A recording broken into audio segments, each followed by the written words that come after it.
Science academy அனைவருக்கும் வணக்கம். என் பெயர் நாகரூபிணி. இப்போ நம்ம முந்தைய வகுப்பில் என்ன பார்த்தோம்? உடன்பாட்டு வினை, எதிர்மறை வினை, செய்வினை, செய்யப்பாட்டு வினை, தன்வினை, பிறவினை, நேர்க்குற்றா எதிர்க்குற்றலாம் பார்த்தோம் இல்லையா? இப்போ இந்த வகுப்பில் என்ன பார்க்க போகிறோன்னா, நிறுத்தக்குறிகளும் அதில் உள்ள தவறுகளும் அதற்குண்டான திருத்தத்தையும் தான் இப்போ பார்க்க போகிறோம். இப்போ நிறுத்தற்குறிகள்னால் என்னென்ன? கார்புள்ளி, அரைப்புள்ளி, முற்றுப்புள்ளி, உணர்ச்சிக்குறி, கேள்விக்குறி, இது போன்ற குறிகளை தான் நிறுத்தற்குறிகள்னு சொல்கிறோம். இதை நம்ம எதற்கு பயன்படுத்துகிறோம்? கருத்துக்களை வந்து தெளிவாக்கும். இப்போ ஒரு வாக்கியம் இருக்குன்னா அதில் உள்ள கருத்துக்களை தெளிவாக்குறதுக்கும் தெளிவாக புரிஞ்சுக்கிறதுக்கும் அந்த வாக்கியத்தில் ஏற்படக்கூடிய குழப்பத்தை தவிர்ப்பதற்கும், அதாவது சில சொற்கள்லாம் சேர்ந்து இருந்துச்சுன்னா பொருள் மாறுபடும், சொல்ல வந்த கருத்தை வந்து தெளிவாக சொல்ல முடியாது. அந்த மாதிரி சேர்ந்து இருக்கிறத வாக்கியத்தை வந்து சரியான முறையில் பிரிப்பதற்கும் தான் இந்த நிறுத்தற்குறிகளை பயன்படுத்துகிறோம். இந்த நிறுத்தற்குறிகள் எதிலிருந்து வந்ததுன்னா, ஆங்கில மொழியினால் தமிழ் மொழியில் ஏற்பட்ட புதுமைகளுள் இக்குறியீட்டு இலக்கணமும் ஒன்று. ஆங்கில மொழியிலிருந்து தான் இந்த நிறுத்தற்குறிகள் நமக்கு வந்திருக்கு. இப்போ நாம் இந்த நிறுத்தக்குறிகளை பற்றி விரிவாக இந்த வகுப்பில் பார்ப்போம். இப்போ இதில் பாருங்கள், அண்ணனும் தம்பியும் வந்து வெளிப்பட்டு வந்திருக்கு. வந்து வெளிப்பட்டு வந்தால் அது வந்து எண்ணுமை. மறைந்து வந்தால் உண்மை தொகை. இந்த உண்மையோட வேலை என்னன்னா இணைப்பது. அதாவது உண்மை தொகை இரவு பகல், இரவும் பகலும், தாய் தந்தை, தாயும் தந்தையும். உண்மையோட வேலை இணைப்பது. ஆங்கிலத்தில் கார்புள்ளியோட வேலை பிரிப்பது. இப்போ வந்து அண்ணனும் தம்பியும் அப்படின்ற இருக்கு, இடையில வந்து கமா கொடுத்துருக்காங்க. இப்போ தமிழ் இலக்கண முறைப்படி வந்திருக்கு, அதாவது இணைத்துட்டு ஆங்கில குறியீட்டை வைத்து இங்கே பிரிப்பது வந்து தவறு. ஆகையால் எண்ணுமை உண்மை தொகையில் கார்புள்ளி வராது.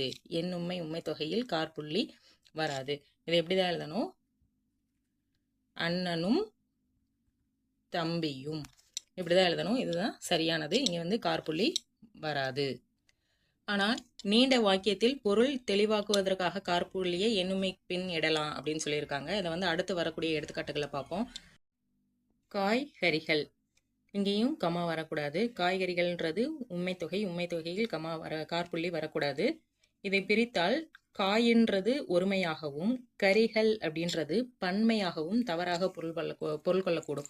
அதனால இந்த காய்கறிகளை இதை வந்து பிரிக்கக்கூடாது. இது வந்து உண்மை தொகை. காய்கறிகள், இதுதான் சரியானது. காய்கறிகள் என்பது உண்மை தொகையாதால் கார்புள்ளியிடலாகாது. அதற்கடுத்து நீ பழம், பாக்கு, வெற்றிலை வாங்கி வா ஆகிய 3 பொருட்கள் வாங்கி வா என்ற பொருள் வருது. இரண்டாம் தொடரில் பாருங்க, நீ பழம், பாக்கு, இங்கே கமா வருது, பழம், பாக்கு, வெற்றிலை வாங்கி வா ஆகிய 2 பொருட்கள் வாங்கி வா என்ற பொருள்படுது. முதல் தொடரில் பழத்தையும் பாக்கையும் பிரிச்சிருக்காங்க. பழம் மற்றும் பாக்கு, அதாவது வாழைப்பழம் மற்றும் பாக்கு அப்படின்ற பொருள் கொள்ளணும். இரண்டாம் தொடரில் பழம், பாக்கு ஒரே சொல் தான். அதாவது பழுத்த பாக்கை வந்து அந்த காலத்தில் ஊற வச்சு பதப்படுத்தி அதைத்தான் பழுத்த பாக்கு, அதைத்தான் பழம் பாக்குன்னு சொல்லுவாங்க. பழம், பாக்கு, வெற்றிலை ஆகிய 2 பொருட்களில் பொருள்படுது. இங்கே கமா இருக்கனால. ஓகேங்களா? நிறுத்தற்குறிகள் என்னென்னு பாருங்க. கார்புள்ளி, அரைப்புள்ளி, முக்காற்புள்ளி, முற்றுப்புள்ளி, வினாக்குறி, உணர்ச்சிக்குறி, இரட்டை மேற்கோள் குறி, ஒற்றை மேற்கோள் குறி, தொடர் விடுநிலைக்குறி, விடுகுறி, உடுக்குறி, இடைப்பிறவரல் சிறுகோடு, பிறைக்குறி, பகர அடைப்பு, இலக்கியக்குறி, இலக்கிய புள்ளி. இந்த பகர அடைப்பு பற்றி கூட குரூப் 2ல் வந்து கொஷினில் கேட்டிருக்காங்க. இப்போ இந்த நிறுத்தற்குறிகளை பற்றி நம்ம விரிவாக பார்ப்போம். அடுத்து பாருங்க, இன்டர்ஜெக்ஷன்னா நம்ம என்ன சொல்லுவோம்? ஆச்சரியக்குறின்னு சொல்லுவோம் அல்லது வியப்புக்குறின்னு சொல்லுவோம். தமிழில் வந்து வியப்புக்குறி அல்லது ஆச்சரியக்குறி என்று சொல்லுவது தவறு அப்படின்னு சொல்கிறாங்க. ஏன்னா இப்போ இங்கே எடுத்துக்காட்டு பாருங்கள். ஐயோ உணர்ச்சிக்குறி, என் செல்வத்தை இழந்தேனே. இதில் வந்து ஒரு இழப்புணர்ச்சி தான் வருது, நம்ம உணர்ச்சியை தான் வெளிப்படுத்துது. அதனால் இது வந்து உணர்ச்சிக்குறி அப்படின்னு தான் சொல்லணும் அப்படின்னு சொல்கிறாங்க. பாருங்கள், இதில் இழப்புணர்ச்சி, செல்வத்தை இழக்கிறது வந்து ஒரு இழப்புணர்ச்சி, அதை வந்து உணர்ச்சிக்குறின்னு தான் சொல்லணும்னு சொல்கிறாங்க. ஆச்சரியக்குறி அல்லது வியப்புக்குறி என்பதை உணர்ச்சிக்குறி என்று சொல்வதே முறையாகும் அப்படி. இதில் பாருங்கள், கடவுளே என்னை காத்தருளும், கண்ணா இங்கே வா. இந்த விழிக்கு பின் கார்புள்ளி வந்திருக்கு. அதாவது விழிக்கு பின் மேற்கூர்த்தவாறு கார்புள்ளி இடுதலை ஆங்கிலத்தில் முறை. அதாவது விழி தொடருக்கு விழிப்பெயருக்கு முன் பின்பு கார்புள்ளி வரும். ஆனால் அக்காலத்தில் உள்ள ஒரு பாடல் கொடுத்துருக்காங்க பாருங்க. பச்சை மா மலை போல் மேனி, பவளவாய் கமல செங்கன், அச்சுதா அமரர் ஏரே ஆயர்தம் கொழுந்தே. இந்த அச்சுதா அமரர் ஏரே ஆயர்தம் கொழுந்தே இந்த விழிப்பெயருக்கு பின்பு காற்புள்ளி தான் வரணும். மாறாக உணர்ச்சி குறி கொடுத்துருக்காங்க. இது வந்து இக்காலத்துக்கு பொருந்தாது. ஏன்னா பொருள் வந்து எளிமையாக பொருள் கொள்ள முடியாதுன்னு சொல்கிறாங்க. இக்காலத்தில் விழிக்கு பின் காற்புள்ளி இடுதலை மேற்கொள்ளுதல் சிறப்பு அப்படின்னு சொல்லியிருக்காங்க. இக்காலத்தில் என்ன சொல்லணும்? விழிக்கு பின் காற்புள்ளி இடுதலை சிறப்பு அப்படின்னு சொல்லியிருக்காங்க. அடுத்து பாருங்க, கல்வி அறமும் பொருளும் இன்பமும் வீடும் நல்கும். இந்த வாக்கியத்தில் பாருங்க, அறமும் பொருளும் இன்பமும் வீடும், இது எண்ணுமை. எண்ணுமை பக்கத்தில் காற்புள்ளி இடக்கூடாது. இது அடுத்தடுத்து வரக்கூடிய எண்ணுமை. இங்கே வந்து காற்புள்ளி இடுவது தவறு. அறமும் கமா பொருளும் கமா அப்படி இடுவது தவறு. ஓகேங்களா? அதாவது தொலைவில் எண்ணுமை இருந்தால் காற்புள்ளி இடலாம். அதாவது ஒரு எண்ணுமை இருந்து அது சில சொற்களை அடுக்கி வந்து அதற்கடுத்து எண்ணுமை இருந்தால் ஒரு பெரிய வாக்கியத்தில் வந்து பொருளை பிரித்த அறியணும்ல, அதற்காக வேணால் விதிவிலக்காக வந்து காற்புள்ளி இடலாம். அதாவது நீண்ட வாக்கியத்தில் மட்டும் எண்ணுமை தொலைவில் இருந்தால் காற்புள்ளி இடலாம்னு சொல்லியிருக்காங்க. அடுக்கடுக்காக பிரிக்கும் போதும் எண்ணுமை இருப்பினும் காற்புள்ளி இடலாம். அடுக்கடுக்காக பிரிக்கிறதுனா இப்போ தாய்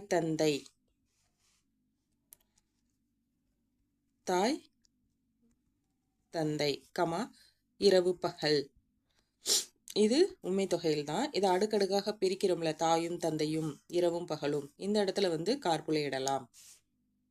ஓகேங்களா? அடுத்தடுத்து வரக்கூடிய எண்ணுமையில வந்து காற்புள்ளி இடுவது தவறு.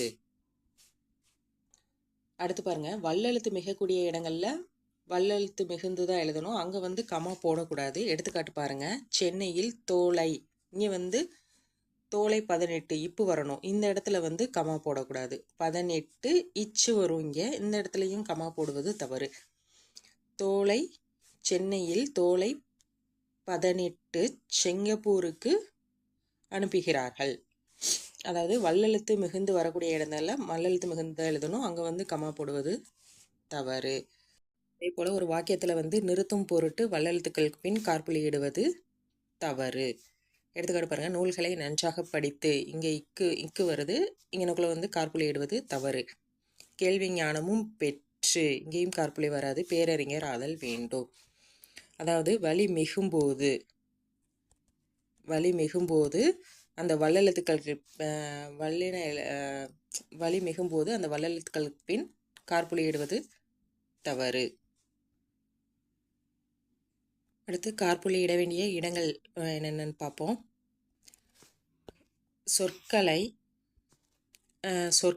சொற்களை தனித்தனியாகவோ அடுக்கடுக்காகவோ பிரிக்கும்போது காற்புள்ளி இட வேண்டும். எடுத்துக்காட்டு பாருங்க, அறம் கமா பொருள் கமா இன்பம் கமா வீடு. இது வந்து எண்ணுமை கிடையாது. இது சொற்கள் தனித்தனியாக வந்திருக்கு. தனித்தனியாக பிரிக்கும் பொருட்டு இங்கே காற்புள்ளி இட வேண்டும். கடைசியாக இப்போ அறம் பொருள் இன்பம் வீடு 4 வகை இருக்குது. இந்த முடிய போகிற இந்த 4வது வகை 4வது வகையாகிய வீடு பக்கத்தில் வந்து காற்புள்ளி இட வேண்டிய அவசியம் கிடையாது. ஓகேங்களா? அடுத்து பாருங்க, கபிலர் கமா பரணர், இங்கே வந்து கமா இட வேண்டிய அவசியம் கிடையாது. இதோட முடிஞ்சிருது இல்லையா அந்த வகைகள். அதனால் வந்து கடைசியாக வந்து இங்கே வந்து கமா இட வேண்டிய அவசியம் கிடையாது. முதலிய புலவர்கள் சங்க காலத்தில் இருந்தார்கள். நட்புக்கு குகனும் பரதனும், இங்கே வந்து அடுக்கடுக்காக பிரிக்கிறாங்க. இங்கே வந்து எண்ணுமையாக இருந்தாலுமே காற்புள்ளி வரும். நட்புக்கு இங்கே இக்கு வந்திருக்கு, இங்கே காற்புள்ளி வரக்கூடாது. குகனும் பரதனும் கமா பிசிராந்தையாரும் கோப்பெருஞ்சோழனும் கமா உதயனும் யூகியும், இங்கே வந்து இது முடிஞ்சிருது. அதனால் இங்கே வந்து கமா இட அவசியம் இல்லை. தலை சிறந்த எடுத்துக்காட்டுகளாக கூறலாம். அதாவது அடுக்கடுக்காக வர இடத்துல கமா இட வேண்டும். அதே போல் கபில பரணர், இங்கே வந்து கமா இடக்கூடாது. இது உண்மை தொகை, இதனால் கமா இடக்கூடாது. தட்டு முட்டுக்கள், ஈச்சில் வந்து பன்மை இருக்குது. அதாவது இங்கே வந்து கமா இட்டோம்னா தட்டு வந்து ஒருமையாகவும் முட்டுக்கள் இது வந்து பன்மையாகவும் மாறிடும். ஏற்கனவே நம்ம காய்கறிக்கு பார்த்த எக்ஸாம்பிள் மாதிரி தான். அதனால் வந்து இங்கே வந்து என்ன செய்யக்கூடாது, கமா இடக்கூடாது. இப்போ ராமரும் லக்குமணரும், இது எண்ணுமை, அடுத்தடுத்து வந்திருக்கனால எண்ணுமைக்கு பின் காற்புள்ளி இடுவது தவறு. அதற்கடுத்து வாக்கியத்தில் எழுவாய் ஒன்றாக நின்று பல பயனிலைகள் பெற்று வரும்பொழுது இறுதி பயனிலை தவிர மற்றவைக்கு பின் காற்புள்ளி இட வேண்டும். அதாவது ஒரே எழுவாய் இருந்து பல பயனிலைகள் இருந்துச்சுன்னா எல்லா பயனிலைகள் பின்பும் இறுதி பயனிலையை தவிர எல்லா பயனிலைகள் பின்பும் காற்புள்ளி இட வேண்டும். எடுத்துக்காட்டு பாருங்க. தன் காதலன் கொலையுண்டு இறந்தானே என்று கேட்ட கண்ணகி பொங்கி எழுந்தாள், விம்மினாள், அரற்றினாள், ஏங்கினாள், கலங்கினாள், மயங்கினாள், விழுந்தாள். இதில் வந்து எழுவாய் யாரு? கண்ணகி. அந்த கண்ணகி ஆகிய ஒரே எழுவாய் வந்து பல பயனிலைகளை கொண்டு வந்திருக்கு. அந்த பயனிலைகளுக்கு இடையிலெல்லாம் என்ன செய்யணும்? கமா இட வேண்டும். கடைசியாக வர பயனிலை முற்றுப்புள்ளி இட வேண்டும். ஓகே, அதாவது ஒரே எழுவாய் பல பயனிலைகள் இருந்துச்சுன்னா இறுதி பயனிலையை தவிர எல்லா பயனிலைகளுக்கும் கமா இட வேண்டும். அதற்கடுத்து இணைப்பு சொல்லுக்கு பின் கமா இட வேண்டும். ஆகையால், ஆதலால், ஆகையால், ஆகவே, ஆயினும், எனினும், என்றாலும், எனவே இது போன்ற இணைப்பு சொற்களுக்கு பின் கமா இட வேண்டும். எடுத்துக்காட்டு பாருங்க. அழுகி போன பண்டங்களை உள்ளே போட நம் வயிறு குப்பை தொட்டி அன்று. ஆதலால் இங்கே கமா வரணும். ஏன்னா ஆதலால் வந்து இணைப்பு சொல், இங்கே வந்து கமா விடணும். நாம் நல்ல பண்டங்களையே தின்ன வேண்டும். ஓகேங்களா? அதற்கடுத்து எடுத்துக்காட்டு பாருங்க. செயல் படிப்பதற்கு சிறிது கடினமாகவே இருக்கிறது. எனினும் இணைப்பு சொல், இங்கே வந்து கமா வரணும். எனினும் நமக்கு தனிமையில் இனிமை தருகிறது. ஆதலால் கமா நாம் செயல்களை படித்து இன்புற பழக வேண்டும். இணைப்பு சொற்களுக்கு பின் கமா இட வேண்டும். அடுத்து ஏற்கனவே பார்த்தது போல வெளிகளுக்கு பின் காற்புள்ளி இட வேண்டும். எடுத்துக்காட்டு பாருங்க. இளமாணவர்களே கமா ஜாதி வேற்றுமை முதலியவை ஒழிய பாடுபடுங்கள். கடவுளே கமா கருணை செய்தருள்க. ஐயா, பெரியர், அம்மையர். இப்போ கடிதத்தில் எழுதுவோம்ல ஐயா, அம்மா அப்படின்னு எழுதுவோம்ல, அதற்கிடையிலெல்லாம் என்ன செய்யணும்? கமா வர வேண்டும். அதற்கடுத்து முகவரியில் குறிக்கும் பெயருக்கு பின்னாடி ஒவ்வொரு பட்டம், வீட்டு எண், தெரு. அதாவது முகவரியில் ஒரு பெயர் எழுதுகிறோம்னா அதற்கு பின்னாடி கமா வரும். தெருவுக்கு பின்னாடி கமா. கடைசியில் எங்கே முடிக்கிறோமோ அங்கே தான் ஃபுல் ஸ்டாப் வைப்போம். முகவரியில் எல்லா லைனுக்கும் என்ன செய்வோம்? கமா ஆயிடுவோம். அதாவது காற்புள்ளி வர வேண்டும். ஒவ்வொரு பட்டம், அதாவது பிஏ, எம்ஏ அந்த பட்டங்களுக்கு பின்னாடி காற்புள்ளி இட வேண்டும். ஒவ்வொரு பட்டத்தை பிரிக்கும் போதும் அதுக்கு பின்னாடி காற்புள்ளி இட வேண்டும். வீட்டு எண், தெரு எண் அதற்கு பின்னாடியும் காற்புள்ளி வர வேண்டும். எடுத்துக்காட்டு பாருங்க.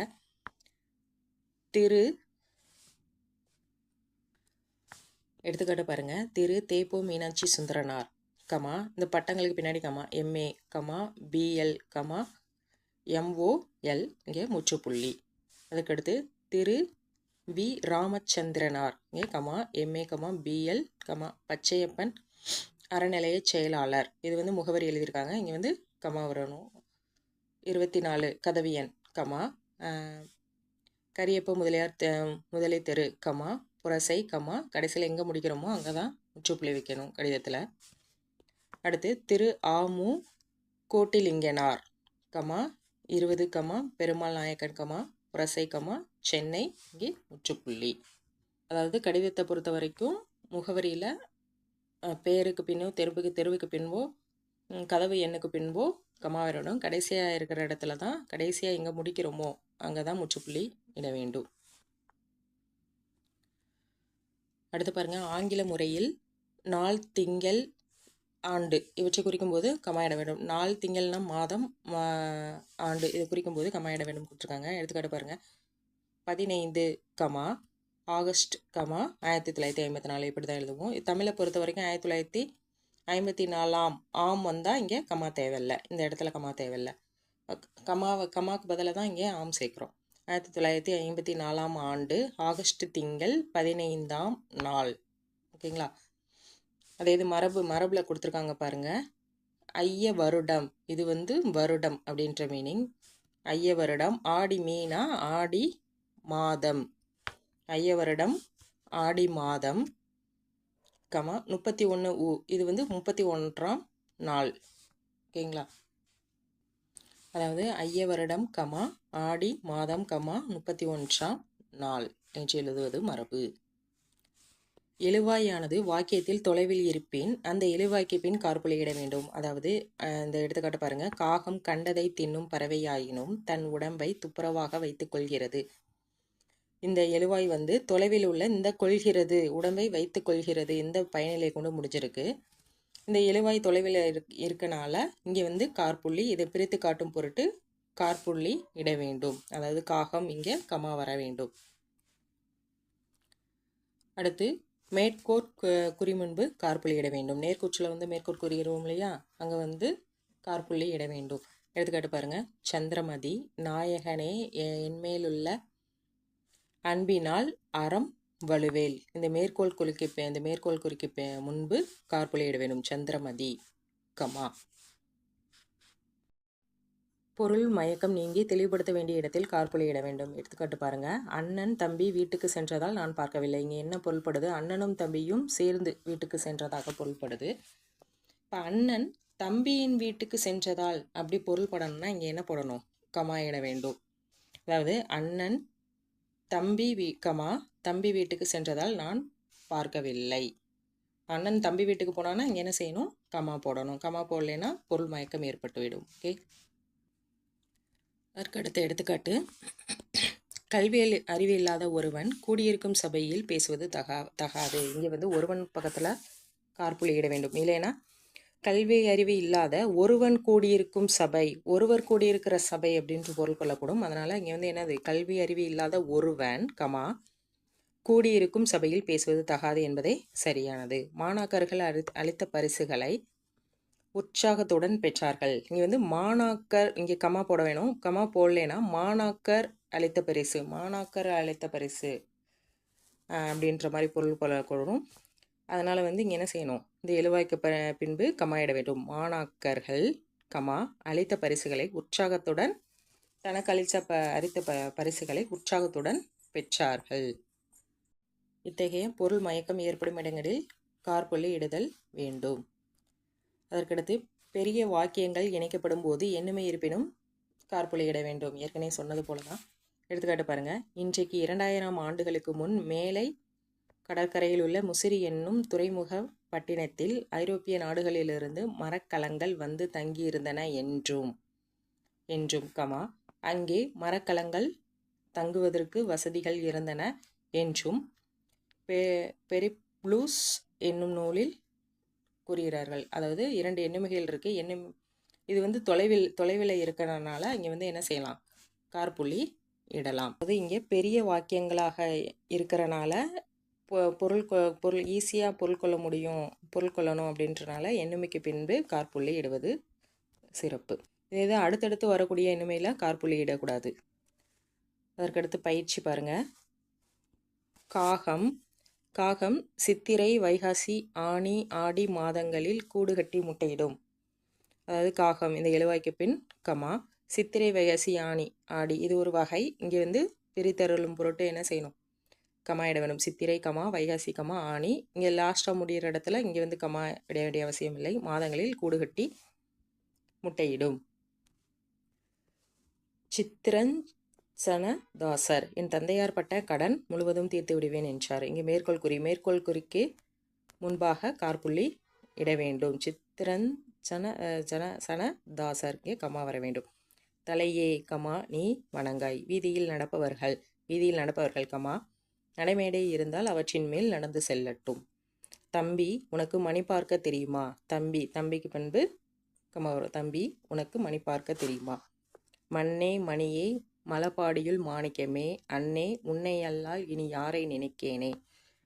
மண்ணே கமா மணியே கமா மலப்பாடியுள் மாணிக்கமே இது 2 சேர்ந்து தான் இது கமா. அன்னே அதோடு முடிஞ்சிருச்சு. உன்னை அல்லால் இனி யாரை நினைக்கேனே.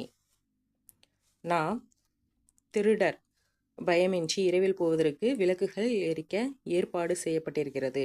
நாம் இங்கே வந்து கமா வரணும். இல்லைன்னா நாம் திருடர் என்று பொருள் கொள்ளக்கூடும். அதனால் நாம் கமா திருடர் பயமின்றி இரவில் போவதற்கு விளக்கு எரிக்க ஏற்பாடு செய்யப்படுகிறது. நாம் நோயின்றி வாழ்வதற்கு உடல்நல மருத்துவ வசதிகள் செய்யப்படுகின்றன. நமக்கு கல்வியளிக்க வசதி செய்யப்படுகிறது. ஆகையான்றது இணைப்புச் சொல். இங்கே வந்து கமா வர வேண்டும். கமா நகராண்மை கழகத்திற்கு வரி செலுத்த வேண்டுவது நமது கடமை. அது உடைய இவை 6ஆம் வேற்றுமை உருபு. இங்கே வந்து என்ன சொன்னோம்? கமா அது கமா உடைய இவை 6ஆம் வேற்றுமை உருபுகள். ஓகேங்களா? அதுக்கடுத்து இன்று மணந்து கொண்ட நீங்கள் பூவும் மனமும் போலவும். இங்கே வந்து கமா வரும். போலவும் மணியும் ஒளியும் போலவும் நகும் சதையும் போலவும் தமிழும் இனிமையும் போலவும் இவ்வுலகில் நீடூடி வாழ்வீர்களாக. இங்கே வந்து லாஸ்ட்டாக வர்ற இடத்துல இங்கே வந்து கம்மா வேண்டிய அவசியமில்லை. அதற்கடுத்து பெரியோர்களை நண்பர்களே, இங்கே வந்து கம்மா இடணும். இங்கே வந்து ஆச்சரியக்கூடிய இடக்கூடாது. இங்கே வந்து என்ன செய்யணும், கம்மா இட வேண்டும். பெரியோர்களை கமா நண்பர்களை, இன்னும் உங்கள் அரிய நேரத்தை கொள்ள விருப்பமில்லை. அதற்கடுத்து அரைப்புள்ளி, வாக்கியத்தில் ஒரே எழுவாயானது பல பயனிலைகளை கொள்ளுமாயின் இடையில் அந்த பயனிலைகளுக்கு பின்பு அரைப்புள்ளி இடலாம். எடுத்துக்காட்டு பாருங்க. பெரும்பாலானோர் வயிற்றளவை மீறி உண்பர், பசியாலும் உண்பர், கிடைத்த போதெல்லாம் உண்பர், நாவிற்காக உண்பர், வாய் நார வயிறு நார குடல் நார மலம் வைத்தும் உண்பர். இங்கே பெரும்பாலானோர் என்ற எழுவாய் பல பயனிலைகளை கொண்டு முடிஞ்சிருக்கு. இந்த பயனிலைகளுக்கெல்லாம் இடையில என்ன செய்யும், அரைப்புள்ளி இட வேண்டும். அதாவது வயிற்றுளவை மீறி உண்பர் அரைப்புள்ளி, பசியாலும் உண்பர் அரைப்புள்ளி, கிடைத்த போதெல்லாம் உண்பர் அரைப்புள்ளி, நாவிற்காக உண்பர் அரைப்புள்ளி, வாய் நார வயிறு நார குடல் நார மலம் வைத்தும் உண்பர், கடைசியாக முற்றுப்புள்ளி. இம்முனிவர் ஒரு கல்வி களஞ்சியம் அரைப்புள்ளி, கேள்வி குவியல். இரும்பு சூடாக்கினால் உருகும் அரைப்புள்ளி, இல்லாவிட்டால் உருகாது. மழை இல்லாவிட்டால் விளைவு இல்லை, கமா மழை இல்லாவிட்டால் விளைச்சல் இல்லை, கமா அரைப்புள்ளி. அறுவடை இல்லை அரைப்புள்ளி, மக்களுக்கு உணவில்லை, கடைசியாக முற்றுப்புள்ளி. அடுத்து காரணம் காட்டக்கூடிய ஏனென்றால் என்ற சொல்லுக்கு முன்பு அரைப்புள்ளி இட வேண்டும். எடுத்துக்காட்ட பாருங்க. நான் என்று பேச மாட்டேன், ஏனென்றால் என் தொண்டை நோயிற்றிருக்கிறது. ஏனென்றால் இந்த சொற்களுக்கு முன்பு அரைப்புள்ளி இட வேண்டும். அடுத்து ஒரு வாக்கியத்தில் பல சிறு வாக்கியங்கள் இருந்து ஒரு முழு கருத்தை விளக்குமாயின் அந்த இடத்துல அரைப்புள்ளி இட வேண்டும். எடுத்துக்காட்டு பாருங்க. மலையும் மலை சார்ந்த இடமும் குறிஞ்சி நிலம் எனப்படும், அது குறவர் முதலியவர்களுக்கு உறைவிடம். இதில் 2 சிறு வாக்கியங்கள் இருக்கு, ஒரே ஒரு முழு கருத்தை தெரிவிக்குது. இந்த இடத்துல வந்து இங்கே வந்து அரைப்புள்ளி இட வேண்டும். மலையும் மலை சார்ந்த இடமும் குறிஞ்சி நிலம் எனப்படும், அரைப்புள்ளி, அது குறவர் முதலியவர்களுக்கு உறைவிடம். கண்ணன் தேர்வு எழுதினான், ஆனால் அதில் தேரவில்லை. கண்ணன் தேர்வு எழுதினான், இங்கே அரைப்புள்ளி. அதற்கடுத்து ஆனால் இங்கே இணைப்பு சொல், இங்கே வந்து கமா, அதில் தேரவில்லை. காந்தியடிகள் தமக்காக ஒரு நாளும் பணம் வாங்கியதில்லை அரைப்புள்ளி, நாட்டு முன்னேற்றத்திற்காகவே வாங்கினார்கள். மனம் அறிந்ததை மறைத்து பொய் சொல்லாதே, சொன்னால் மனமே உன்னை வருத்தும். 2 சிறு வாக்கியங்கள் இருந்து ஒரே முழு கருத்தை தெரிவிக்கிறது. இங்கே இடையில வந்து என்ன செய்யணும், அரைப்புள்ளி இட வேண்டும். அதே போல் ஒன்றுக்கொன்று மாறான கருத்துக்களை கொண்ட சிறு வாக்கியங்களில் வந்து ஒரு முழு கருத்தை தெரிவிக்குமானால் அங்கேயும் அரைப்புள்ளி இட வேண்டும். எடுத்துக்காட்டு பாருங்க. மலர்களோ மோந்தால் வாடும், விருந்தாளிகளோ சிறிது முகம் கோணினும் வாடி விடுவார்கள். இதில் வந்து ஒரே கருத்து தான். விருந்தாளிகள் வந்து நம்ம வந்து நல்லா கவனிக்கலைன்னா முகம் வாடி விடுறன்ற கருத்தை தான் பூவுக்கு உவமையாக வச்சு சொல்லியிருக்காங்க.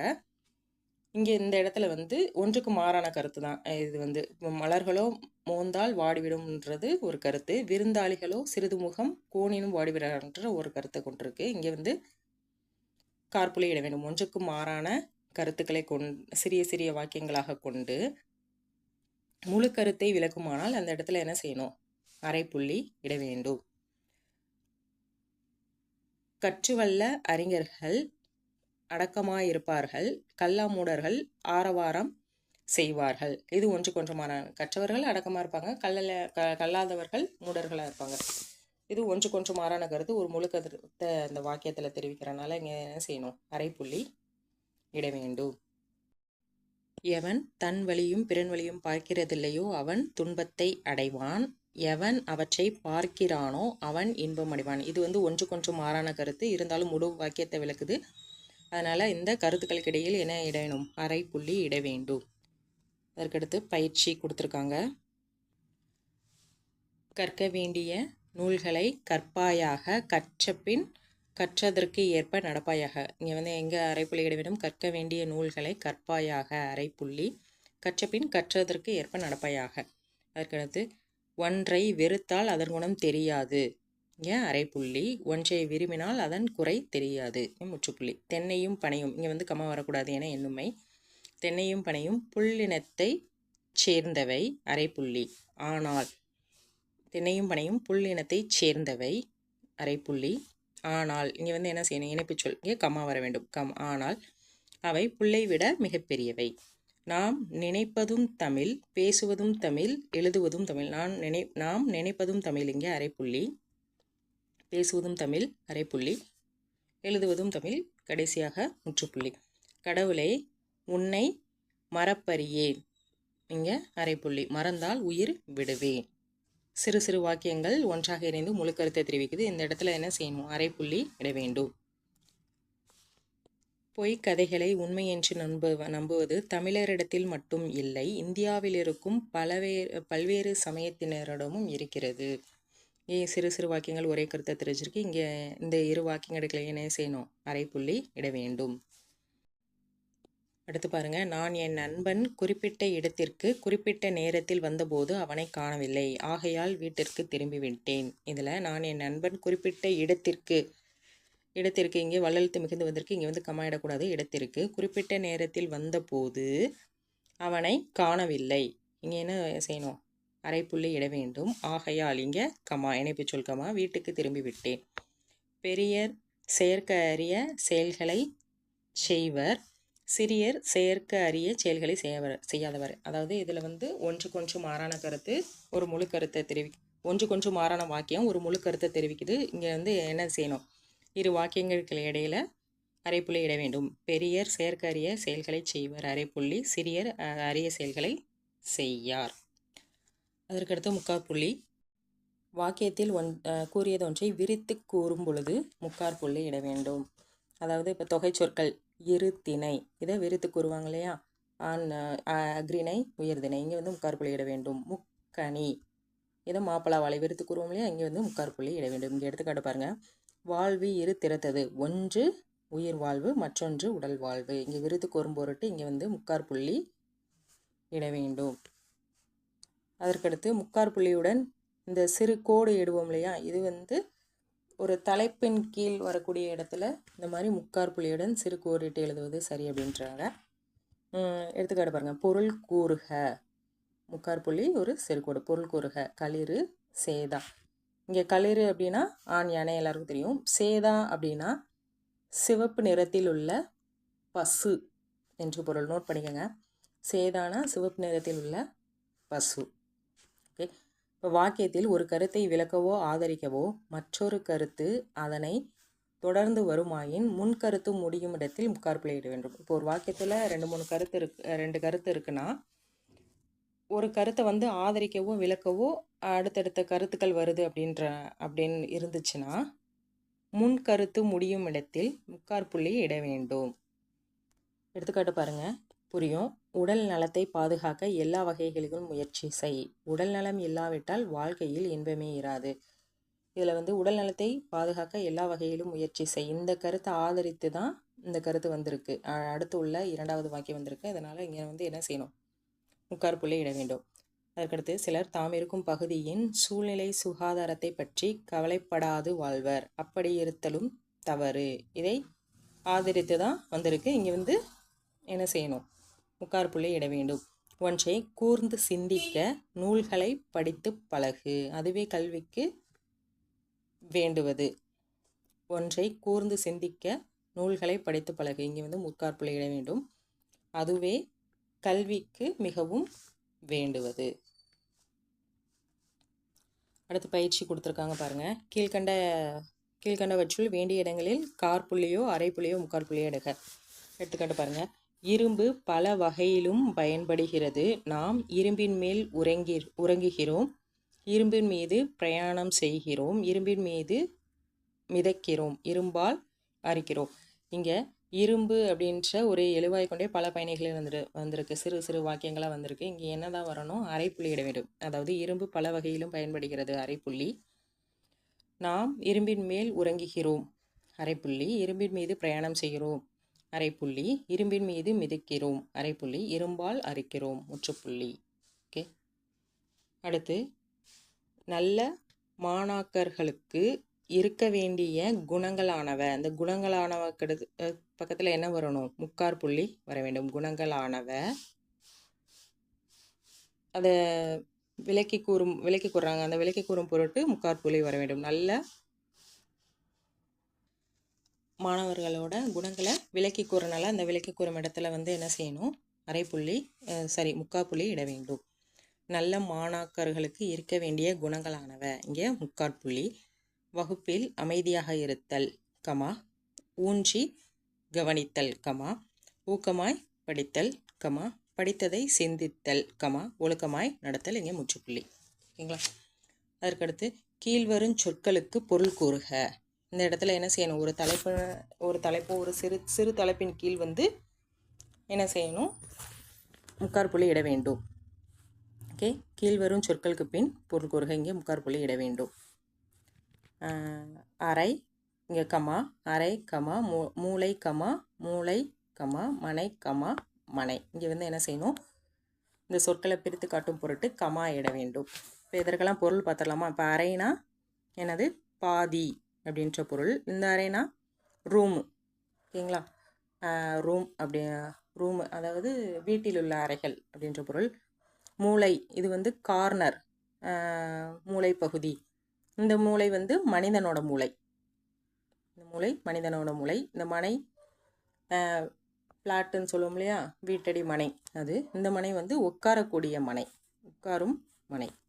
அதற்கடுத்து முற்றுப்புள்ளி எங்கே தான் இடுவோம்? ஒரு வாக்கியத்தின் முடிவில் தான் முற்றுப்புள்ளி இடுவோம். வாக்கிய முடிவில் முற்றுப்புள்ளி இடுக. பொருள் முடிந்திருப்பதை கண்ணுக்கு எடுத்து காட்டுவது முற்றுப்புள்ளி. பொருள் முடியும் பொருட்டு முற்றுப்புள்ளி இட வேண்டும். எடுத்துக்காட்ட பாருங்க. நச்சினாக்கினியார் சிந்தாமணிக்கு உரை எழுதியுள்ளார், முற்றுப்புள்ளி. நீ உள்ளே வா, முற்றுப்புள்ளி. சுருக்க சொற்களுக்கு பின்பும் எழுத்துக்களுக்கு பின்பும் முற்றுப்புள்ளி இட வேண்டும். அதாவது சுருக்க சொற்களுக்கு பின்பும் சுருக்க எழுத்துக்களுக்கு பின்பும் முற்றுப்புள்ளி இட வேண்டும். திரு அப்படின்னா திருவாளர், இது சுருக்க சொல். இங்கே வந்து முற்றுப்புள்ளி இட வேண்டும்.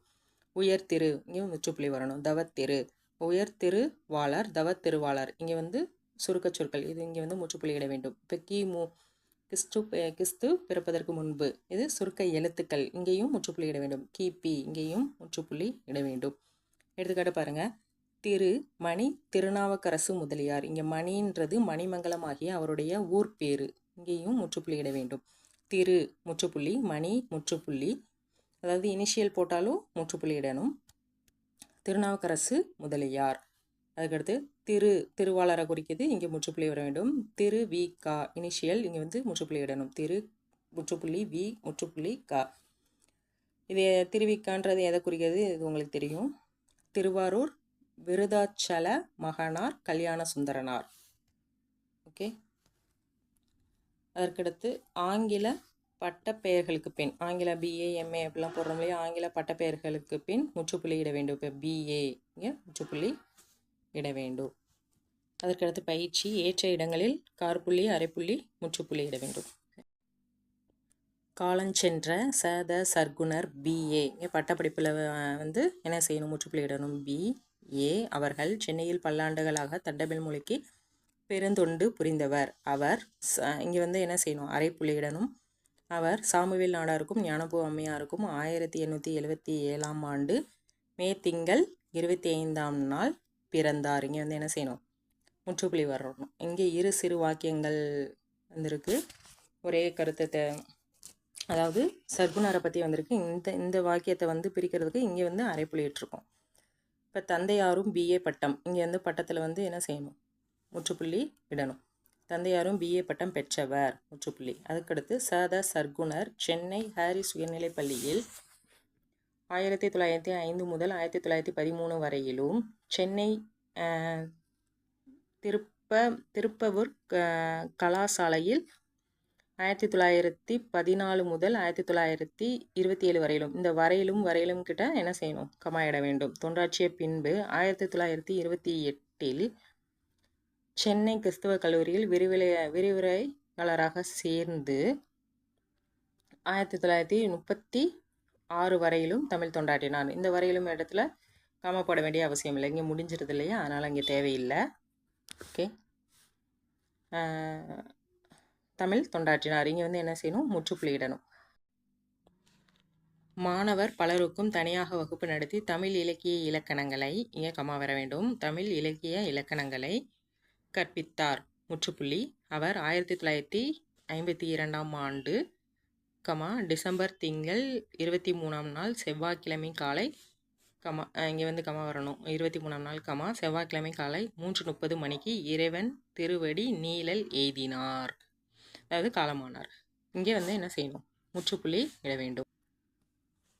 அவரது திருவுடல் சென்னைக்கு அடுத்த பல்லாவரத்து கல்லறையில் அன்று மாலை 5 மணிக்கு அடக்கம் செய்யப்பட்டது. முற்றுப்புள்ளி. எங்களுக்கு வழிகாட்டி வந்த கலங்கரை விளக்கு அணைந்து விட்டது என்று அவருடைய மாணவர்கள் வருந்தினார்கள். கடைசியாக முற்றுப்புள்ளி. இதில் இந்த மேற்கோள் குறிக்குள்ள எங்களுக்கு, இங்கே வந்து கமா வர வேண்டும், எங்களுக்கு வழிகாட்டி வந்த கலங்கரை விளக்கு அணைந்து விட்டது என்று அவருடைய மாணவர்கள் வருந்தினார்கள். இங்கே முற்றுப்புள்ளி. அதற்கடுத்து வினாக்குறி. வினாவும் இடங்களில் வினாக்குறி இட வேண்டும். அதாவது கேள்வி கேட்கக்கூடிய இடங்களில் வந்து வினாக்குறி இட வேண்டும். இப்போ வினா எழுத்துக்கள் என்னென்ன? ஏ, யா, ஓ, இதெல்லாம் வந்து வினா எழுத்துக்கள். இப்போ வந்தான் என்ற சொல்லோட ஆ சேர்ந்துச்சுன்னா ஒரு வினாவாக மாறும். வந்தானா அப்படின்ற வினாவாக மாறும். அங்கே வந்து வினாக்குறி இட வேண்டும். இப்போ ஓ, அதே சொல்லோட ஓ அப்படி சேர்ந்துச்சுன்னா சேர்ந்து தான் என்ன வரும்? வந்தானோ. இங்கே வந்து வினாவாக மாறும். அப்போ வினாக்குறி இட வேண்டும். எது, எவை, ஏது, யாது, யாவை, என், என்ன. இங்கே என் வந்து ஏன் அப்படின்ற பொருளில் வந்து பயன்படுத்தப்படும். என் வந்தாய், என் போனாய் அப்படின்ற ஏன்ற பொருளில் வந்து வினாவாக பயன்படுத்தப்படும். என்ன, ஏன், எவன், இதெல்லாம் வினாச்சொற்கள். இதெல்லாம் வந்தால் என்ன செய்யணும்? வினாக்குறி இட வேண்டும். எடுத்துக்காட்டு பாருங்கள். பாடுபட்டால் பலன் இல்லாமல் போகுமோ? வினாக்குறி. முயற்சியுடையார் இகழ்ச்சி அடைவாரோ? இது ஒரு கேள்வியை கேட்குறாங்க. இங்கே வந்து என்ன செய்யணும்? வினாக்குறி இட வேண்டும். இங்கு வந்தது எது? வினாக்குறி. இங்கு வந்தவை எவை? வினாக்குறி. நீ சொன்னது யாது? வினாக்குறி. நீ சொன்னவை யாவை? வந்து வினாக்குறி இட வேண்டும். அதற்கடுத்து உணர்ச்சிக்குறி. உணர்ச்சிக்குறி வந்து ஆச்சரியக்குறி, வேப்புக்குறின்னு சொல்லக்கூடாது, உணர்ச்சிக்குறி தான் சொல்லணும் அப்படின்னு ஏற்கனவே பார்த்துருக்கோம். இப்போ நம்ம உணர்ச்சியை வெளிப்படுத்துவதன் பொருட்டு தான் உணர்ச்சிக்குறி பயன்படுத்துவோம். இப்போ எந்தெந்த இடத்துல எல்லாம் வெளிப்படுத்துவோம்? மகிழ்ச்சி, கோபம், துயரம், இந்த மாதிரி இடங்கள்ல உணர்ச்சியை வெளிப்படுத்துவோம். அந்த இடங்களெல்லாம் என்ன செய்யணும்? உணர்ச்சிக்குறியை பயன்படுத்தணும். அதே இது 2 தடவையோ 3 தடவையோ அந்த உணர்ச்சிக்குறியை வந்து பயன்படுத்துவது தவறு. இந்த 2 தடவை 3 தடவைலாம் போடுறாங்க இல்லையா, இது வந்து தவறு. ஒரே ஒரு தடவை தான் பயன்படுத்த வேண்டும். நம்ப முடியாது என்பதையும் இகழ்ச்சியுடையது என்பதையும் காட்டும் இடங்களில் உணர்ச்சிக்குறி இட வேண்டும். அதாவது நம்ப முடியாத ஒரு செயல், நடக்காத ஒரு செயல், நம்ப முடியாத செயல் நடக்கும்போது உணர்ச்சிக்குறி பயன்படுத்தணும். இகழ்ச்சியுடையது, இகழ்ச்சி காரணமாக இகழ்ச்சியுடைய செயல் நடக்கும்போதும் என்ன செய்யணும்? உணர்ச்சிக்குறி பயன்படுத்த வேண்டும். எடுத்துக்காட்டு பாருங்க. முதலாவதாக உணர்ச்சியை காட்டும் இடங்களில் உணர்ச்சிக்குறி இட வேண்டும். எடுத்துக்காட்டு பாருங்க. அந்தோ உணர்ச்சிக்குறி. பல தமிழ் நூல்கள் முற்காலத்தில் அலைந்தன அப்படின்னு தன்னோட சோகமாக சொல்கிறாங்க. அது வந்து இங்கே வந்து என்ன செய்யணும்? உணர்ச்சிக்குறி வர வேண்டும். அவதம் பெருமை எண்ணெய், அவங்களுடைய பெருமை எண்ணெய், அதாவது அதிகப்படியான பெருமை, அதை வந்து உணர்ச்சி பொங்க சொல்கிறனால இங்கே எண்ணெய் கிட்ட என்ன செய்யணும்? உணர்ச்சிக்குறி இட வேண்டும். உணர்ச்சியுடன் வரவேற்கும் போதும் வாழ்த்தும் போதும் உணர்ச்சிக்குறி இட வேண்டும். அதாவது வருக வருகன்னு வரவேற்போம்ல, அப்பயும் உணர்ச்சிக்குறி இட வேண்டும். வாழ்க வாழ்கன்னு ஒருத்தரை வாழ்த்தும் போதும் உணர்ச்சிக்குறி இட வேண்டும். பெருந்தலைவர் நேரு வருக வருகவே உணர்ச்சிக்குறி. வாலி வாலி, இங்கே வாழ்க வாழ்க, அதாவது வாலி வாலி உணர்ச்சிக்குறி. தமிழ்நாடு வாலியவே உணர்ச்சிக்குறி. அதற்கடுத்து பயிற்சி பாருங்க. தமிழ் இறந்த பின் தமிழ் மண் மட்டும் இருந்தேன். இந்த என்னன்றது ஏனென்ற பொருளில் வந்திருக்கு. இருந்தேன், அதாவது தமிழ் இறந்த பின் தமிழ் மட்டும் இருந்தேன். இருந்து என்ன அப்படின்ற பொருளில் வந்திருக்கு. இது வந்து இங்கே வந்து என்ன கொஷின்? இங்கே வந்து வினாக்குறி இட வேண்டும். இருந்தேன். மொழியன்றோ இங்கே உணர்ச்சிக்குறி. நாடு கலைகள் அல்லவோ உணர்ச்சிக்குறி. நாட்டின் உயிர் மொழி. இறந்துபடி நாடும் இறந்து படுமன்றோ உலகிற்கு. அதுக்கடுத்தது வந்துடுது. இங்கே வந்து என்ன செய்யணும்? படுமன்றோ கேள்விக்குறி வர வேண்டும். அதாவது தமிழ் இறந்த பின் தமிழ் மண் மட்டும் இருந்தன் கேள்விக்குறி.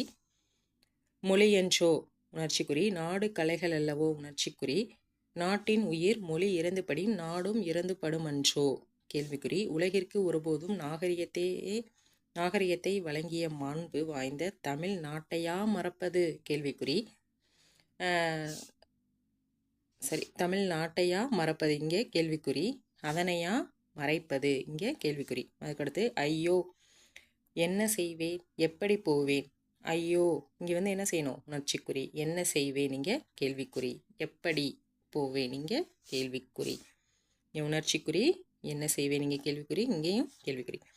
சி இங்கே வந்து என்னது ஆச்சரியக்குறி. இவளோடு மதிக்கெட்டு வந்தோமே. இவளோடு மதிக்கெட்டு வந்தோமே. ஓகே. அதற்கடுத்து இரட்டை அதாவது மேற்கோட்குறி.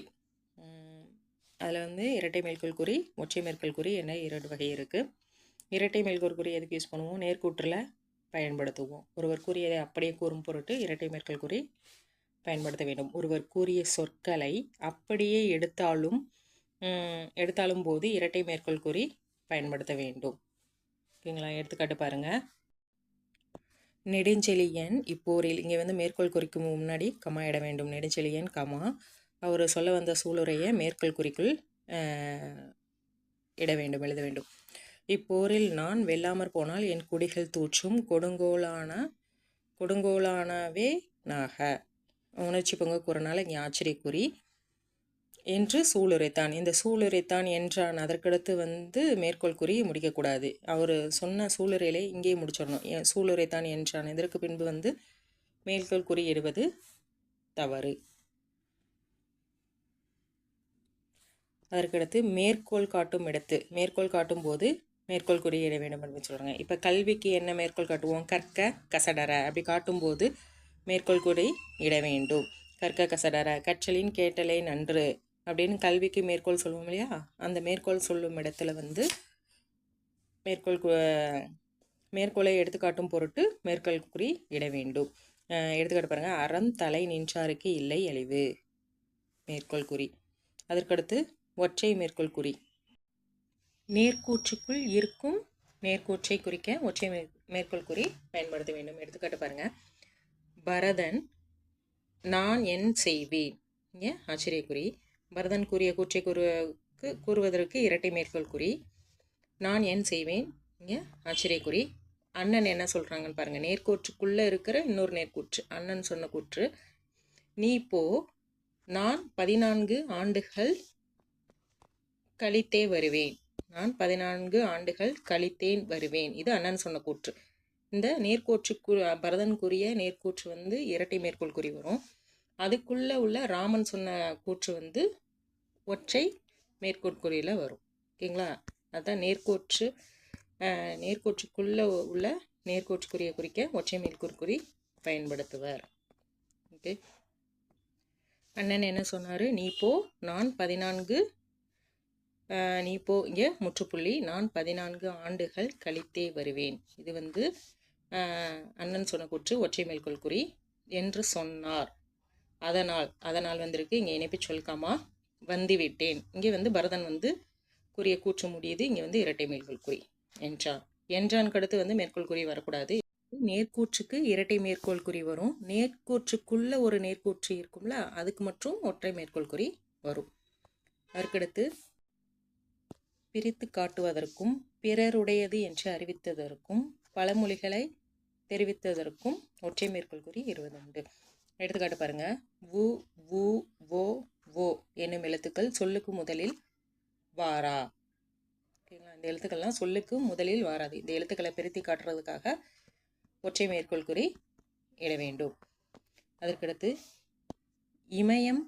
இமயம் சேர்ந்த காக்கை பொன்னிறம் ஆகும். இது வந்து பழமொழிக்கு வந்து எப்பயுமே ஒற்றை மேற்கோள் குறி வரும். அதாவது இமயம் சேர்ந்த காக்கை பொன்னிறமாகும்.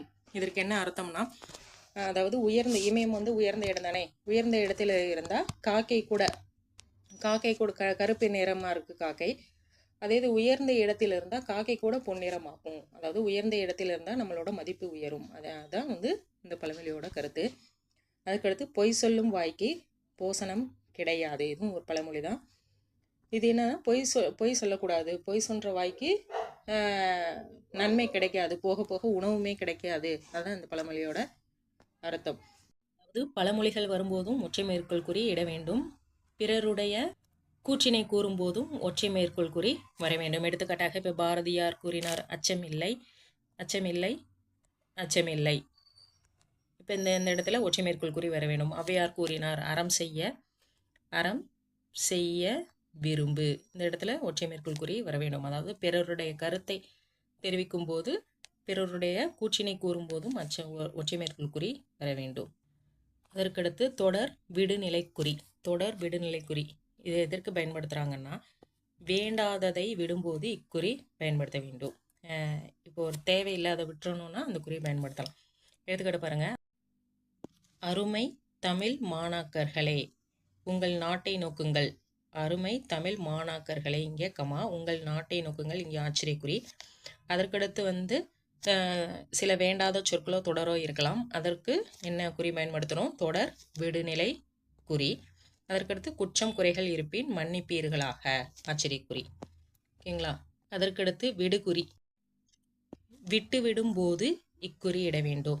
எடுத்துக்காட்டு பாருங்க, 15 ஒரு நாள் கொடுத்துருக்காங்க பாருங்க, 15/8 ஆகஸ்ட் 15ஆம் நாள் 47னா 1947. இதில் 1947 இந்த 19 என்ற எண் விட்டு இருக்கு இல்லையா, அதுக்கு பதிலாக இந்த குறி விடுகுறி பயன்படுத்துகிறாங்க.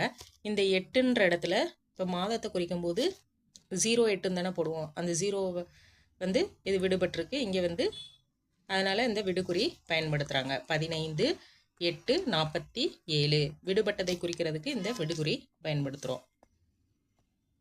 அதற்கடுத்து உடுக்குறி. உடுக்குறினா ஸ்டார் மார்க், அதாவது நட்சத்திர குறியீடு அப்படின்னு சொல்லுவோம். அதை எதற்கு பயன்படுத்துகிறோம் அப்படின்னா, அடிக்குறிப்பு காட்டுவதற்கு, அடிக்கோடிட்டு, அதாவது அடிக்குறிப்பு காட்டுவதற்கு இக்குறியை பயன்படுத்துகிறோம். இப்போ பொதுவாக நம்ம தமிழ் புக்கில் பார்த்தோன்னா மனப்பாட சொற்களை குறிக்கிறதுக்கு இந்த உடுக்குறி தான் பயன்படுத்துகிறோம். இப்போ செயலில் 4-5 பாடல் கொடுத்துருந்தாங்கன்னா, செயலில் ஒரு 4-5 பாடல் கொடுத்துருந்தாங்கன்னா, இதில் 4வது பாடல் மட்டும் மனப்பாட பாட்டுன்றத அடிக்குறிப்பிட்டு காட்ட தான் இந்த குறி பயன்படுத்துவாங்க. அதான் உடுக்குறி அல்லது ஸ்டார் மார்க் அல்லது நட்சத்திர குறியீடு அப்படின்னு சொல்லுவாங்க. ஓகேங்களா? அடுத்து சிறுகோடி இடுதல். சிறுகோடி இடுதல் எதற்கு பயன்படுத்துகிறோன்னா, ஒன்றை சேர்ப்பதற்கு இக்குறி பயன்படுத்தப்படுகிறது. அதாவது பிரயாணி கல் இங்கே தான் எழுதணும். இங்கே இடமத்திலே நீங்கள் எழுதியிருக்காங்க. அந்த கல்லுன்றதை சேர்த்து பொருள் கொள்ளும் பொருட்டு, அதாவது சேர்த்து எழுதும் பொருட்டு இந்த சிறுகோடு இங்கனக்குள்ள இடப்படுகிறது. பிரயாணிகள். அதற்கடுத்து விரித்து கூறியவற்றை தொகுத்து கூறும் இடத்து சிறுகோடு இடப்படும். எடுத்துக்காட்டு, நண்பர் சுற்றத்தார் ஊரார் எல்லாரும் என்னை கைவிட்டனர். நண்பர் சுற்றத்தார் ஊரார்னு எல்லாம் விரித்து கூறிட்டாங்க. அதுக்கடுத்து தொகுத்து கூறுறாங்க, எல்லாரும் என்னை கைவிட்டனர். இந்த இடத்துல சிறுகோடு இட வேண்டும். அதற்கடுத்து ஒன்றை விலக்கி கூறும் இடத்து இக்குறி இடுவதுண்டு. எடுத்துக்காட்டு பாருங்க, நான் விரைவில் மீண்டு வருவேன் சொல்லிட்டாங்க. எப்பொழுது வருவேன் அப்படின்னு சொல்கிறதா, அது விலக்கி கூறும் பட்சத்தில் இங்கே சிறுகுறி இட வேண்டும். பொழுது போவதற்கு முன் வந்து விடுவேன் என்று விலக்கி கூறுறாங்க. இந்த இடத்துக்கு முன்னாடி சிறுகோடு இட வேண்டும். அதற்கடுத்து இடைப்பிரவரல் வைப்பு குறி. இடைப்பிரவரல் வைப்புக்குறினா ஒரு வாக்கியத்தில் முன்னும் பின்னும் சிறுகோடு இருக்கிறது தான் இடைப்பிரவரல் வைப்புக்குறின்னு சொல்கிறோம். இது எந்த இடத்துல நம்ம பயன்படுத்துகிறோன்னா, நாம் கூறும் வாக்கியத்தின் நடுவில் இலக்கண முறையில் தொடர்பில்லாதது இடைப்பிரவரலாக வரும் தனி வாக்கியத்தை பிரிக்க, அந்த தனி வாக்கியத்தை பிரிக்க தான் அந்த குறி பயன்படுத்தப்படுறாங்க. எடுத்துக்காட்டு பாருங்க, இறுதியாக சுருங்க கூறும் இடத்து நாங்கள் வீட்டுக்கே திரும்பி வந்தோம். இதில் பாருங்க, இறுதியாக நாங்கள் வீட்டுக்கே திரும்பி வந்தோம். இது இலக்கண முறைப்படி பொருந்தி இருக்கு. இதில் நடுவில் கூடுதல் விளக்கத்துக்காக சுருங்க கூறும் இடத்து, இது இலக்கண முறைப்படி தொடர்பில்லாததா இடைப்பிரவலாக வந்திருக்கு. இந்த தனி வாக்கியத்தை, இந்த சுருங்க கூறும் இடத்து இந்த தனி வாக்கியத்தை பிரிக்கத்தான் முன்னும் பின்னும் இந்த இடைப்பிரவலால் வைப்புக்குறி பயன்படுத்துகிறோம். இது தெரிஞ்சுக்கிட்டா போதும். அடுத்த எடுத்துக்காட்டுலையும் பாருங்க, உடன் பிறந்தவர்களாகிய நீங்கள் உங்கள் வேற்றுமையை மறந்து முன்போல் ஒற்றுமையாக இருப்பீர் என நம்புகிறேன். இது பொருந்தி இருக்கு. நடுவில் கூடுதல் விளக்கத்துக்காக நான் ஐயம் கொள்ளவில்லை என்று கூடுதல் விளக்கம்.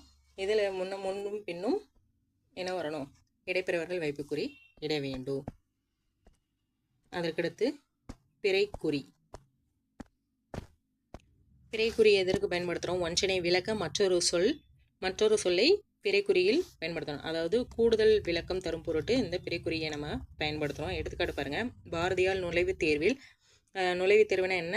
பிரவேச பரீட்சை. அதை இந்த பிறைக்குறியில் இட வேண்டும். பிரவேச பரீட்சையில் முதல் வகுப்பில் தேர்ச்சி பெற்றார். அதற்கடுத்து இன்றைக்கு 33 ஆண்டுகளுக்கு முன் பாரதியார் சீதபேதியால் இறந்தார். அது எந்த தேதின்னு கரெக்டாக சொல்ல என்ன பயன்படுத்துகிறோம்? பிறைக்குறியை பயன்படுத்துகிறோம். 11/9/1921 இதை கூடுதல் விளக்கமாக சரியாக சொல்வதற்கு இந்த நாளை எதில் பயன்படுத்துகிறோம்? பிறைக்குறியில் பயன்படுத்துகிறோம். அதே போல் உடுக்குறி அப்படின்னு பார்த்தோம் இல்லையா? உடுக்குறி ப்ராக்கெட்டில் என்ன போடுறோம்? Star mark. இந்த மாதிரி அதோட கூடுதல் விளக்கம் அதை எளிமையாக புரிஞ்சு கொள்றதுக்கு இந்த மாதிரி பிறைக்குறியை பயன்படுத்துகிறோம். உடுக்குறி, நட்சத்திர குறியீடு, இதை ப்ராக்கெட்டில் போடலாம். ஓகேங்களா? பகர அடைப்புக்குறி. பகர அடைப்புக்குறி என்பது தான் பகர அடைப்புக்குறி. இது குரூப் 2ல் ஏற்கனவே கேட்டிருந்தாங்க. இது எப்படி கேட்டிருந்தாங்கன்னா, பிறைக்குறியை உள்ளடக்க பயன்படுத்தப்படும் அடைப்புக்குறி யாது அப்படின்னு கேட்டிருந்தாங்க. அப்போ என்ன எழுதணும்? பகர அடைப்புக்குறி. இப்போ இதை எதற்கு பயன்படுத்துகிறாங்கன்னா, பிறைக்குறியை உள்ளடக்க, அதாவது இந்த பிறைக்குறியை உள்ளடக்க தான் பகர அடைப்புக்குறி பயன்படுத்துகிறோம். எடுத்துக்காட்டாக இப்போ கணிதத்தில் பார்த்தோன்னா, இப்போ 10 - 4 × 10 + 4 இந்த 2 பிறைக்குறியையும் உள்ளடக்க இந்த பகர அடைப்புக்குறி பயன்படுத்துவாங்க. அதாவது பிறைக்குறிகளை உள்ளடக்க பகர அடைப்புக்குறி வெளியில் நம்ம பயன்படுத்த வேண்டும். ஓகேங்களா? அதற்கடுத்து இலக்கிய புள்ளி. இலக்கிய புள்ளி எதற்கு பயன்படுத்துகிறோம்? இலக்கிய புள்ளி இந்த 00 போடுறது தான் இலக்கிய புள்ளி. இது எதற்கு பயன்படுத்துகிறோம்னா, மேற்கோளும் பழமொழிகளும் நினைவுக்கு வராத பட்சத்தில் நினைவுக்கு வராத பொழுது இதனை பயன்படுத்தலாம். ஏதாவது பழமொழியோ மேற்கோளோ நினைவுக்கு வரலைன்னா இந்த இலக்கியக்குறியை பயன்படுத்தணும் அப்படின்னு சொல்கிறாங்க. அதற்கடுத்து வெளியிடக்கூடாததற்கு, இப்போ ஒரு கருத்தை வெளியிடக்கூடாது, ஒரு சொல்லை நம்ம வெளியிடக்கூடாது அப்படின்ற இடத்துல நம்ம இந்த இலக்கியக்குறியை பயன்படுத்த வேண்டும். அதற்கடுத்து சிறுகதைகளில் உணர்ச்சி மிகுந்த கட்டங்கள் வரும்போது இந்த புள்ளிகள் அப்படியே உணர்ச்சியை படம் பிடித்து காட்டும். எடுத்துக்காட்டு பாருங்க. தன்னுடைய மனச்சான்று போராடிய வண்ணம் அவன் அவளை தன்னந்தனியே விட்டு சென்றான். அதுக்கடுத்து சொல்ல வார்த்தைகளே இல்லை அப்படின்ற அந்த உணர்ச்சியை விளக்கும் பட்சத்தில் இந்த இலக்கியக்குறி இடப்படுகிறது. அதற்கடுத்து மதிப்புரைகளிலிருந்தும் நற்சான்றிதழ்களிலிருந்தும் வேண்டாத பகுதியை, அதாவது வேண்டிய பகுதியை எடுத்துக்கொண்டு மற்றதை மறைக்கிறதுக்கு மற்ற பகுதியை, வேண்டிய பகுதியை மட்டும் எடுத்துக்கொண்டு வேண்டாத பகுதியை மறைக்கிறதுக்கு இக்குறி பயன்படுத்தப்படுகிறது. இலக்கிய மனம் கமல இது பயன்படுத்தப்படுகிறது. உதாரணம், கலை, என் இதயம். இங்கே அதுக்கடுத்து சொல்ல வார்த்தை இல்லை, அந்த இடத்துல எல்லாம் என்னது இலக்கியக்குறி பயன்படுத்துகிறாங்க. என் இதயம், உதறி சிதறி கிடைக்கிறது இலக்கியக்குறி. அந்த மாதிரி சொல்ல வார்த்தையே இல்லை அந்த மாதிரி இடத்துல இந்த குறி பயன்படுத்துகிறாங்க. ஓகேங்களா? அடுத்து இதில் தீவக அணியை பற்றி கொடுத்துருக்காங்க. இது என்னன்னு தெரிஞ்சுக்கலாம். இப்போ தீவக அணினா என்னென்னா, செயலில் ஒரு சொல் ஓரிடத்தில் நின்று அச்செயலில் பல இடங்களில் நிற்கும் சொற்களோடு சென்று பொருந்தி பொருள் விளைப்பது தான் தீவக அணி அப்படின்னு சொல்கிறாங்க. எடுத்துக்காட்டு இதை முதல்நிலை தீவக அணி, இடைநிலை தீவக அணி, கடைநிலை தீவக அணி 3 வகையாக இருக்குது. முதல்நிலை தீவக அணி எடுத்துக்காட்டு பாருங்கள். முருகவேல் சூர்மா முதல் தடிந்தான், வள்ளி புரிகுழல் மேல் மாலை புனைந்தான், சரணளித்து மேலாய வானோர் வியன்சேனை தாங்கினான், வேளான் இடை கிழித்தான் வெற்பு. இதில் முருகவேல் என்ற ஒரு சொல் முதல்ல நின்று அடுத்து வரக்கூடிய தடிந்தான், புனைந்தான், தாங்கினான், கிழித்தான் என்ற சொல்லோடு சேர்ந்து பொருள் கொள்ளல் இல்லையா? இதை தான் முதல்நிலை தீவகணி அப்படின்னு சொல்கிறோம். அதுக்கடுத்து இடைநிலை தீவகணி அதே போல தான். கரம் மருவும் பொற்றொடியாம் காலிற் கலலாம் பொருவில் புயவலயமாகும் அரவு அரைமேல் நானும் அரற்கு நகைமணி சேர் தாழ்குலையாம் பூணாம் புனைமாலை யாம்.